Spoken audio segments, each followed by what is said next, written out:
대한민국 포크송의 전설 가수 고 김광석 씨의 이야기, 그의 딸 서연 양의 죽음을 둘러싼 의혹, 여전히 해소되지 않는 분위기입니다. 서혜순 씨가요, 이번에는 또 다른 반격에 나섰습니다. 갑자기 이 서연 양의 학교 당시, 학교에 다닐 때의 생활기록부와 부검 감정서, 이 두 가지를 공개를 했는데, 뭐 어떤 의도로 공개를 한 겁니까, 이거? 일단 부검 감정서에 대해서만 얘기를 하면요. 네. 본인에게 저게 유리하다고 생각한 거죠. 아, 그러니까 서연 양의 죽음에 관해서 어떤 제일 잘 아는 사람은 일단 서혜순 씨 아니에요? 네. 서혜순 씨의 말을 믿지 못하겠다고 하니까 네. 그럼 객관적으로 서연 양의 죽음과 관련된 걸 보여주겠다. 이것은 국가에서는 부검 감정서가 있다 하면서 이걸 내보인 거예요. 네. 근데 이 부검 감정서 내용에 보면 일단 폐질환으로 인해서 사망한 게 합리적으로 봐야 한다. 이런 네. 내용이 좀 들어가 있고요. 그 폐포, 그러니까 폐의 가장 작은 단위가 폐포라고 그래요. 네. 폐포에 이제 고름이 있었기 때문에 네. 화농성 폐렴으로 볼 수 있다. 이런 네. 내용이 나오고 또 여러 가지 이렇게 쭉 보면 말이죠. 어떤 상처가 있다거나 그런 건 없었기 때문에 결국 서혜순 씨는 나를 학대한 것이 아니다라는 것이 부검 감정서 보여주고 있다. 이제 네. 그런 취지인 것 같고, 약물 검사를 했는데 기침 감기약 성분만 발견됐다는 거예요. 아. 그렇기 때문에 본인이 얘기하기를 기침 뭐 감기 정도 걸렸다고 얘기를 했기 때문에 네. 나는 서연 양 죽음에 대해서 내가 뭐 방치를 했다든가 네. 아니면 내가 고의적으로 죽였다든가 그런 네. 것은 전혀 없다. 이 네. 부검 감정서를 보면 알 수 있다 하면서 이걸 내놓는 거죠. 알겠습니다. 여태까지 딸 서연 양의 사망 사실 주변에 알리지 않은 이유에 대해서 난 경황이 없었다, 이 말을 계속 반복하고 있었죠. 자, 이에 대한 이야기 다시 한번 목소리 듣고 이야기 이어가겠습니다. 나는 이제 좀 일도 보고 소송도 하러 다녀야 되고, 뭐 쌀국수집이라고 식당도 그거 해야 하러. 저는 지금 그때는 정말 그것 때문에 이제 좀 힘들어서 아버님 돌아가시고 나서 서로 좀 안 좋아져서 사이가 저는 그냥 식구들이고 뭐고 다 부르기 싫더라고요. 그래서 안 불렀어요. 제가 그냥 장례 다 했어요. 자, 서혜순 씨가 공개한 두 가지 서류, 사망 진단서 말고요.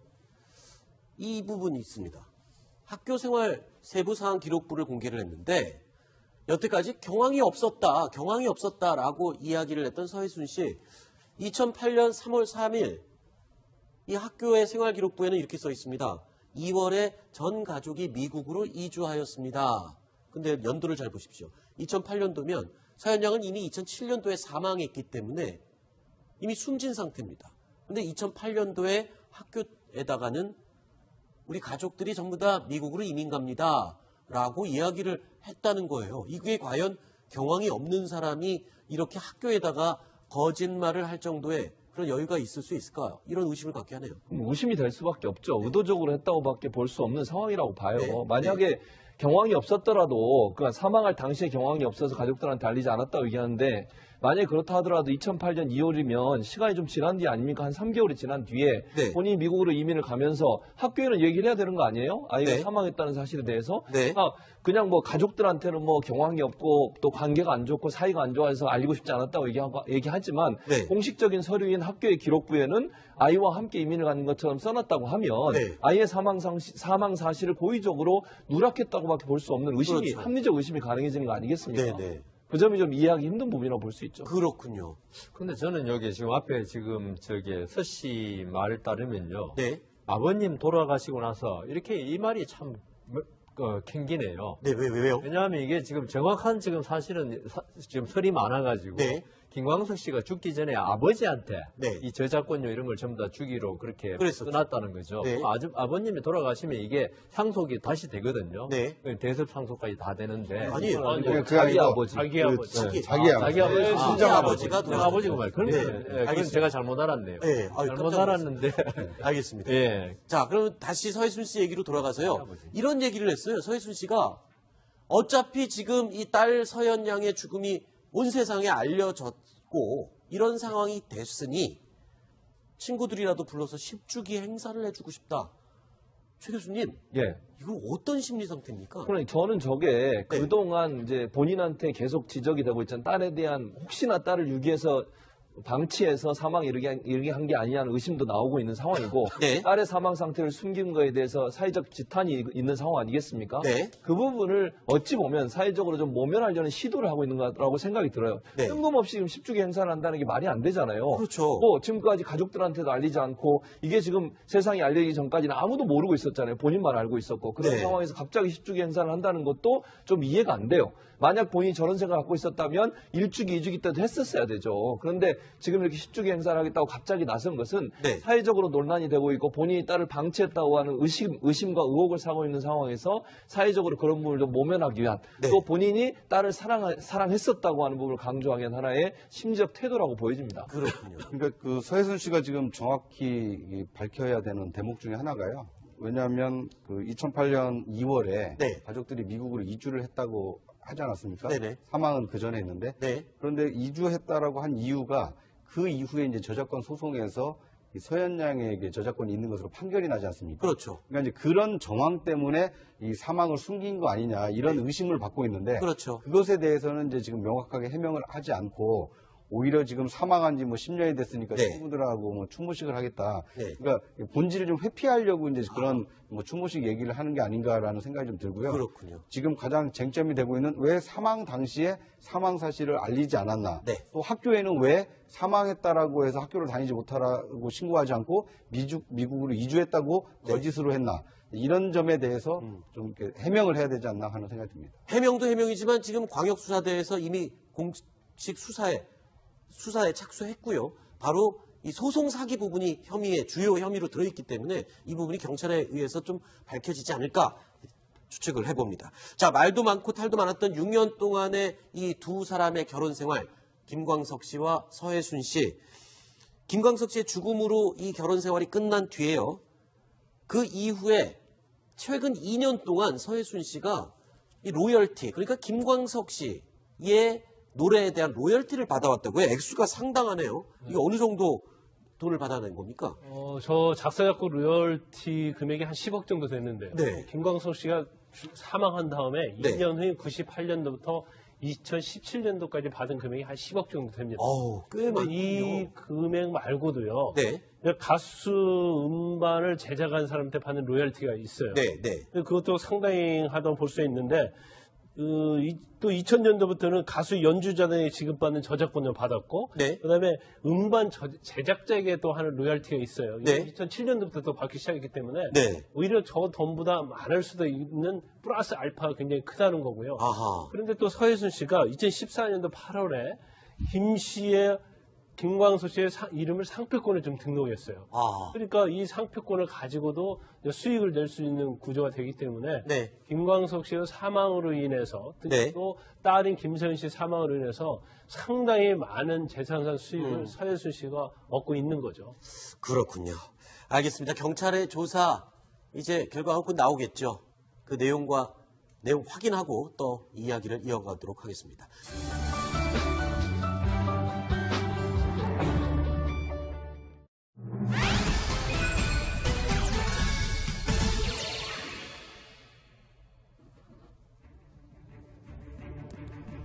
지난 24일 남자친구를 만나러 간다며 집을 나갔던 20대 여성이 실종된 지 나흘 만에 결국 숨진 채 발견되는 안타까운 일이 있었습니다. 이 여성의 사망 배경을 두고 지금 추측의 의견들이 여러 가지가 나오고 있습니다. 안동 소방서 관계자의 이야기 먼저 듣고 이어가겠습니다. 하류 200m 거리에서 옆에 발견하고 신고를 했어요. 여성분이 물에 빠진 채로 발견이 된 건가요? 네, 그렇죠. 제가 발견하고 신고를 했어요. 28일 목요일 14시 33분. 자, 지금 이 여성의 죽음에 대해서 의견이 분분한데 글쎄요. 타살 의혹까지 제기되고 있다고요? 어떤 부분이 지금 문제가 되고 있는 겁니까? 그러니까 저게 지금 이게 자살을 한다면 그 자살하기 전후에서 네. 이제 여러 가지 정황이 나타나거든요. 그렇겠죠. 뭐 여러 가지 신세를 한다든가, 남긴다든가요. 그다음에 네. 유서를 남긴다든가 그런 네. 게 지금 과연 경찰 수사에서 발견됐는지. 그러니까 지금 타살 의혹을 제기하는 걸 볼 때는 그게 없었지 않는가 네. 그런 생각이 들고, 그다음에 이 여성과 그 지금 남자친구가 결혼한 상태는 아니지 않습니까? 네. 그러면 여성이 남성 집에 갔을 때 새벽에 혼자서 일어나서 나갔고, 네. 남성은 나중에 깨보니까 여성이 이미 나가고 없더라, 이렇게 지금 대답했거든요. 네. 그러면 이게 그 이전에도 그 여성이 남성 집을 자주 드나들었고, 네. 난 남성이 자는 걸 보고 항상 나왔다 그러면 그거는 네. 이해가 되는데, 나중에 깨서 보니까 없더라. 네. 만일에 그 남성 집에 가끔 간다. 네. 그러면은 뭐 결혼 생활도 하는 사람 아닌 사람이 네. 여성이 나갈 때 그냥 그렇죠. 잠만 자고 있었다. 네. 너무 조용하게 나갔는지는 모르겠지만은 그렇겠죠. 그게 상당히 의문이 되고 하기 때문에 네. 이 부분에 관해서는 지금 그 외상이 근데 없어요 또. 네. 해필이면은. 네. 그러니까 이거는 또 바로 타살로 보기에는 네. 또 힘드는데, 실족했을 가능성이 아니 가장 보이고요. 그 중요한 거는 나중에 네. 해에 네. 과연 그러니까 수초가 네. 있는가 여부가 아, 중요합니다. 익사 사람을 여부가. 죽여놓고 빠뜨리면요 네. 수초가 없어요. 호흡을 안 하기 때문에. 아. 근데 물에 빠지고 네. 실족사나 하고 빠지면 그 폐 안에 그렇군요. 그 지역에 있는 수초가 들어가 있거든요. 네. 그게 부검을 하면 네. 아마 상당히 알 수 있을 것 같습니다. 자, 저희 채널 A가요, 이 심 씨의 마지막 행적이었던 강가 주변에 있는 주민들의 이야기를 들어봤습니다. 목소리 들어보시죠. 이곳에 자주 나오십니까? 매일 나옵니다. 그럼 여기 사람들이 아침 저녁으로 많이 다니시나요? 많이 다닙니다. 여름엔 아주 많이 다닙니다. 새벽에 사람들이 많이 다니는 곳인가요? 새벽은 많이 안 다니는데도 아침에 한 7시쯤 되면 산책길이 많이 다니긴 다닙니다. 자, 그런데 이렇게 타살 의혹이 자꾸 제기되는 이유 중에 하나가요, 이 안동 지역에서 실종됐다가 숨진 채 발견되는 사고가 잇따라 있었군요. 그랬죠. 4건이 있었는데 올해만 4건입니다. 올해만요? 9월 지금 방금 네. 얘기 20대 여성의 사망 사건도 네. 9월에 있었고요. 지난 2월엔 60대 남성인데요. 네. 안동댐 오령교에서 실종 6일 만에 이제 숨진 채 발견이 됐고 네. 팔각정에 그 옆에 있는 팔각정에 신발, 양말, 휴대전화를 남겨둔 채 가족과 연락이 끊겼는데 6일 만에 사망한 상태에서 발견됐고요. 네. 그 다음에 지난 5월에는 안동에서 실종됐던 20대가 네. 수색 나흘 만에 같은 장소에서 네. 어령교에서 발견이 됐고요. 네. 근처에서 이제 남성의 차량에 유서가 발견돼서 자살이 아닌가 하는 그런 정황이 발견되긴 했습니다. 네. 그리고 8월에는 안동시 풍산읍의 저수지에서 낚시를 하다 실종된 40대 네. 남성인데 숨진 채 발견이 돼서 실족사한 게 아닌가 하는 추측은 되고 있지만 네. 어쨌든 이렇게 2월, 5월, 8월, 9월 이렇게 4건이나 안동에서만 네. 사망 사건이 일어나면서 네. 상당히 안동 지역에 좀 흉흉한 그런 소문들이 돌고 있는 이런 상황이라고 볼 수 있습니다. 그렇군요. 자, 이렇게 이 안동 지역의 흉흉한 소문들 때문일까요? 이 실종자 미귀가 실종 사건들이 다시 재조명을 받고 있습니다. 이 지난해 10월에 홍대 인근에서도 이런 흉흉한 소문이 돌고 비슷한 일들이 있었죠. 어떤 사건이었죠, 그때는? 2016년도 12월인데 네네. 홍대 클럽에서 나간 여대생이 네. 행방불명이 된 거예요. 그랬었죠. 그래서 부모가 실종 신고를 했는데 8일이나 지나서 왕강 한강공원에서 선착장에서 발견이 된 거예요. 그래서 그 당시 굉장히 논란이 많고 언론에서 굉장히 보도가 많이 됐습니다. 그런데 결국 그 어떤 타살 혐의점이 없어서 실족사 한 걸로 이제 경찰이 추정을 했고요. 네. 그다음에 2010년 9월에 이제 대전 여선생이 남자친구가 가출을 했는데 네. 가출한 다음에 이제 귀가를 하지 않았어요. 네. 그래서 이제 그 당시에도 계속적으로 여대생의 어떤 실종 사건 이런 것들이 계속 주목을 받고 있는 거죠. 그런데 이번 사건이 안동에서 나면서부터 더 일반적인 이제 여대생들의 어떤 안전성 네. 그리고 특히 젊은 여자분에 대한 그런 범죄가 아니냐 네. 그런 것들에 굉장히 논란이 많이 되고 있죠. 알겠습니다. 자, 8번째 소식으로 이어가겠습니다. 오늘 8.15 꼽은 내용이네요. 함께 보시죠.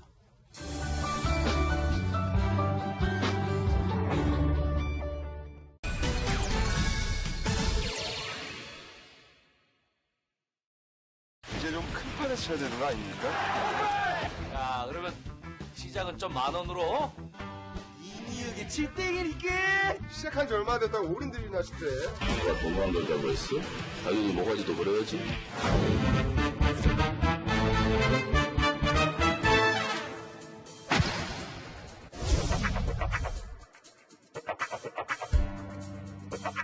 10만 원 넘어갈 때 점 1000. 잃었을 때 기분 나쁘면 도박이고요. 땄는데 안 미안하면 도박 아니죠. 고스톱은 뭐 액수에 관계없이 도박이라고 생각합니다.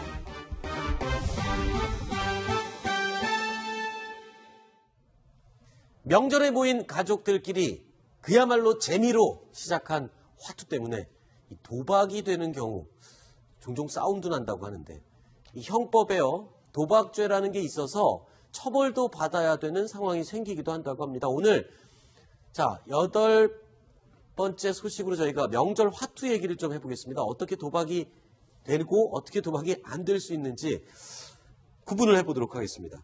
자, 먼저 가족들끼리 치는 화투. 그 도박입니까? 일단 가족들끼리 치는 화투가? 거의 도박이 되기 힘든데 가족끼리는. 아, 그래요? 그러니까 규모가 물론 중요하고 네. 그다음 횟수라든가 네. 그 지속된 기간, 네. 시간 다 중요한데 네. 아까 여러 행인들이 나와서 이야기했는데요. 네. 저는 도박과 그 오락의 기준이 네. 제가 모시던 부장 판사님이 네. 이야기가 가장 적하다 생각하는데 네. 그 화투를 쳐가지고 돈을 잃었을 때 네. 그게 용돈의 지장이 있으면 오락이고요. 생계의 지장이 있으면 도박이다 이렇게 하는데 상당히 적합한 말이 아니신가. 잠시만요. 그 기준 괜찮아요. 용돈의 지장이 있으면은 오락이고 네, 생계의 지장이 있으면은 도박이다. 도박이다. 네. 굉장히 현실적인 기준이 되는 것 같기도 하고 그런데 이 보면은 일단 도박한 사람 1,000만 원 이하의 벌금에 처한다. 다만 일시 오락 정도에 불과한 경우 오락이냐 아니냐의 지금 기준이 굉장히 중요한 것 같은데 근데 오랜만에 하다 보면 이 도박과 오락의 기준을 한번 저희가 나눠봤습니다. 판돈의 규모로 도박이냐 오락이냐를 가릴 수 있을 것 같기도 하고요. 도박자의 직업과 수입 이런 것들이 지금 다 기준이 될 수 있습니다. 도박자들의 관계 한 차례 혹은 상습적이냐. 사실 굉장히 중요한 요소예요. 아, 그래요? 경찰이 단속할 때도 그렇고요. 아, 이걸 검찰이 기준으로 기소할 하는군요. 때는 이제 법원에서 재판할 때도 네. 일시 오락이냐 오락이지 않느냐 기준이거든요. 근데 네. 그냥 단속할 때 제일 중요한 게 이제 판돈의 규모죠. 그 규모 자체가 어느 정도가 판돈 밑에 깔려 있느냐. 네. 그리고 그 금액을 보면 어느 정도 크게 도박을 했는지 알 수 있는 거거든요. 네. 근데 사실 그 도박이냐 아니냐 특히 이제 우리 명절 때 뭐 네. 되게 가족들이 하는 건 되게 오락이죠. 네. 그래서 경로당에 가면 할머니나 어르신들이 좀 10원짜리 칩니다. 네. 고스톱을. 근데 그건 도박이 아니고요. 네. 그런데 사실 제가 볼 때는 말이죠. 저도 이제 고스톱을 상당히 좀 치는데 500 정도는 도박이 아닐 것 같아요. 500원이요? 1.500? 네, 1.5 일반적 기준으로 하면 그렇지만 500원도 엄청 큰데요. 그런데 또 상한가 있느냐 없느냐 아니 그리고 쪽화가 몇 개가 들어있느냐 이거에 따라서 이게 굉장히 판돈이 커지거든요. 쌍피 말씀하시는 네, 거예요? 그렇죠. 네. 그리고 전문가 수준이죠. 네네. 그래서 이제 그거에 따라서 전체적으로 한번 좀 봐야 하고요. 잠시만요. 뭐 다들 말하시겠다고 아니, 손을 드시네요. 왜 이렇게 저는 그 재판을 해본 경험으로 네네네. 지금 그 여기 나온 아까 네 가지 요건 네네. 다 중요합니다. 네. 근데 저는 또 재판할 때 네. 오락이냐 보는 게 장소도 중요해요. 장소요? 예, 전문 하우스가 있거든요. 네. 전문 도박단들. 네네. 그다음 친한 친구 집에서 치느냐. 네.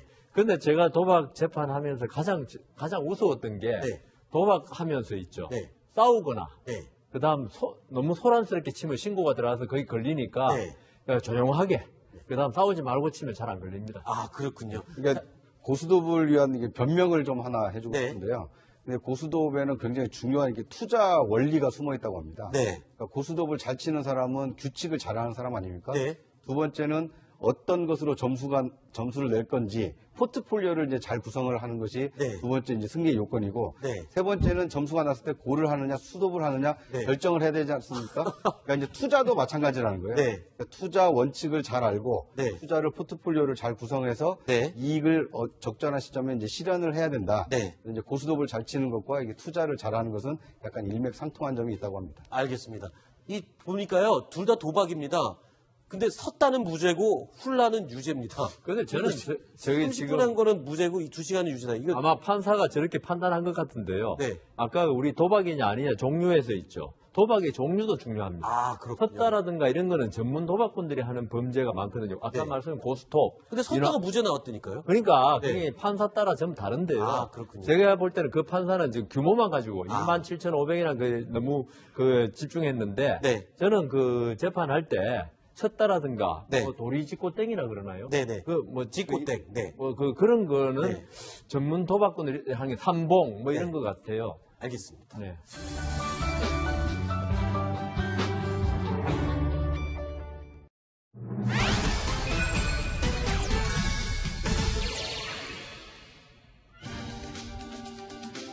대한민국 포크송의 전설 가수 고 김광석 씨의 이야기, 그의 딸 서연양의 죽음을 둘러싼 의혹, 여전히 해소되지 않는 분위기입니다. 서혜순 씨가요, 이번에는 또 다른 반격에 나섰습니다. 갑자기 이 서연양의 학교 당시, 학교에 다닐 때의 생활기록부와 부검 감정서, 이 두 가지를 공개를 했는데, 뭐 어떤 의도로 공개를 한 겁니까? 이거 일단 부검 감정서에 대해서만 얘기를 하면요. 네. 본인에게 저게 유리하다고 생각한 거죠. 그러니까 서현영의 죽음에 관해서 어떤 제일 잘하는 사람은 일단 서혜순 씨 아니에요? 네. 서혜순 씨의 말을 믿지 못하겠다고 하니까 네. 그럼 객관적으로 서현영의 죽음과 관련된 걸 보여주겠다. 이것은 국가에서는 부검 감정서가 있다 하면서 이걸 내보인 거예요. 그런데 이 부검 감정서 내용에 보면 일단 폐질환으로 인해서 사망한 게 합리적으로 봐야 한다. 이런 내용이 좀 들어가 있고요. 그 폐포, 그러니까 폐의 가장 작은 단위가 폐포라고 그래요. 폐포에 이제 고름이 있었기 때문에 화농성 폐렴으로 볼 수 있다. 이런 내용이 나오고 또 여러 가지 이렇게 쭉 보면 말이죠. 한다는 것도 좀 이해가 안 돼요. 만약 본인이 저런 생각을 갖고 있었다면 1주기, 2주기 때도 했었어야 되죠. 그런데 지금 이렇게 10주기 행사를 하겠다고 갑자기 나선 것은 사회적으로 논란이 되고 있고 본인이 딸을 방치했다고 하는 의심과 의혹을 사고 있는 상황에서 사회적으로 그런 부분을 좀 모면하기 위한 또 본인이 딸을 사랑했었다고 하는 부분을 강조하기 위한 하나의 심리적 태도라고 보여집니다. 그렇군요. 그러니까 그 서혜순 씨가 지금 정확히 밝혀야 되는 대목 중에 하나가요. 왜냐하면 그 2008년 2월에 가족들이 미국으로 이주를 했다고 하지 않았습니까? 네네. 사망은 그 전에 했는데. 그런데 이주했다라고 한 이유가 그 이후에 이제 저작권 소송에서 이 서현양에게 저작권이 있는 것으로 판결이 나지 않습니까? 그렇죠. 그러니까 이제 그런 정황 때문에 이 사망을 숨긴 거 아니냐 이런 의심을 받고 있는데. 그렇죠. 그것에 대해서는 이제 지금 명확하게 해명을 하지 않고 오히려 지금 사망한 지 뭐 10년이 됐으니까 친구들하고 뭐 추모식을 하겠다. 그러니까 본질을 좀 회피하려고 이제 그런 뭐 추모식 얘기를 하는 게 아닌가라는 생각이 좀 들고요. 그렇군요. 지금 가장 쟁점이 되고 있는 왜 사망 당시에 사망 사실을 알리지 않았나. 또 학교에는 왜 사망했다라고 해서 학교를 다니지 못하라고 신고하지 않고 미국으로 이주했다고 거짓으로 했나. 이런 점에 대해서 좀 이렇게 해명을 해야 되지 않나 하는 생각이 듭니다. 해명도 해명이지만 지금 광역수사대에서 이미 공식 수사에 경황이 없었다라고 이야기를 했던 서혜순 씨, 2008년 3월 3일 이 학교의 생활기록부에는 이렇게 써 있습니다. 2월에 전 가족이 미국으로 이주하였습니다. 근데 연도를 잘 보십시오. 2008년도면 서현양은 이미 2007년도에 사망했기 때문에 이미 숨진 상태입니다. 근데 2008년도에 학교에다가는 우리 가족들이 전부 다 미국으로 이민 갑니다. 라고 이야기를 했다는 거예요. 이게 과연 경황이 없는 사람이 이렇게 학교에다가 거짓말을 할 정도의 그런 여유가 있을 수 있을까? 이런 의심을 갖게 하네요. 의심이 될 수밖에 없죠. 의도적으로 했다고밖에 볼 수 없는 상황이라고 봐요. 만약에 경황이 없었더라도 그러니까 사망할 당시에 경황이 없어서 가족들한테 알리지 않았다고 얘기하는데 만약에 그렇다 하더라도 2008년 2월이면 시간이 좀 지난 뒤 아닙니까? 한 3개월이 지난 뒤에 본인이 미국으로 이민을 가면서 학교에는 얘기를 해야 되는 거 아니에요? 아이가 사망했다는 사실에 대해서. 그냥 뭐 가족들한테는 뭐 경황이 없고 또 관계가 안 좋고 사이가 안 좋아서 알리고 싶지 않았다고 얘기하지만 공식적인 서류인 학교의 기록부에는 아이와 함께 이민을 가는 것처럼 써놨다고 하면 아이의 사망 사실을 고의적으로 누락했다고밖에 볼 수 없는 의심이 합리적 의심이 가능해지는 거 아니겠습니까? 그 점이 좀 이해하기 힘든 부분이라고 볼 수 있죠. 그렇군요. 근데 저는 여기 지금 앞에 지금 서 씨 말을 따르면요. 아버님 돌아가시고 나서 이렇게 이 말이 참 캥기네요. 왜요? 왜냐하면 이게 지금 정확한 지금 사실은 지금 설이 많아가지고 김광석 씨가 죽기 전에 아버지한테 네. 이 저작권료 이런 걸 전부 다 주기로 그렇게 그랬었죠. 끊었다는 거죠. 네. 아버님이 돌아가시면 이게 상속이 다시 되거든요. 네. 대습 상속까지 다 되는데. 아니에요. 자기 아버지. 자기 아버지. 자기 아버지. 친정 아버지가 아버지가 말. 그런 네. 거예요. 그건 알겠습니다. 제가 잘못 알았네요. 네. 잘못 알았는데. 알겠습니다. 예. 자, 그러면 다시 서해순 씨 얘기로 돌아가서요. 이런 얘기를 했어요. 서해순 씨가 어차피 지금 이 딸 서현 양의 죽음이 온 세상에 알려졌고 이런 상황이 됐으니 친구들이라도 불러서 10주기 행사를 해주고 싶다.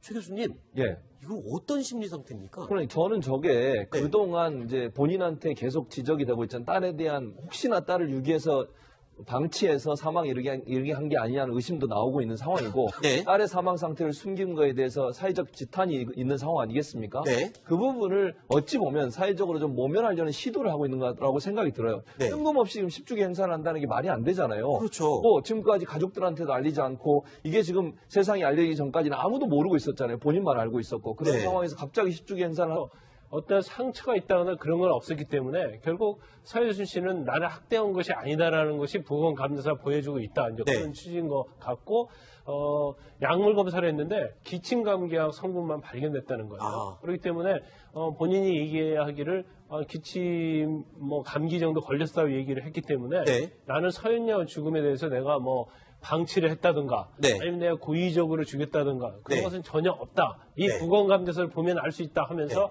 이걸 내놓는 거죠. 알겠습니다. 여태까지 딸 서현 양의 사망 사실 주변에 알리지 않은 이유에 대해서 난 경황이 없었다. 이 말을 계속 반복하고 있었죠. 자, 이에 대한 이야기 다시 한번 목소리 듣고 이야기 이어가겠습니다. 나는 이제 좀 일도 수송도 하러 다녀야 되고, 쌀국수집이라고 식당도 그거 해야 하러. 저는 지금 그때는 정말 그것 때문에 이제 좀 힘들어서 아버님 돌아가시고 나서 서로 좀 안 좋아져서 사이가 저는 그냥 식구들이고 뭐고 다 그러기 싫더라고요. 그래서 안 불렀어요. 제가 그냥 장례 다 했어요. 자, 서해순 씨가 공개한 두 가지 서류, 사망 진단서 말고요. 이 부분이 있습니다.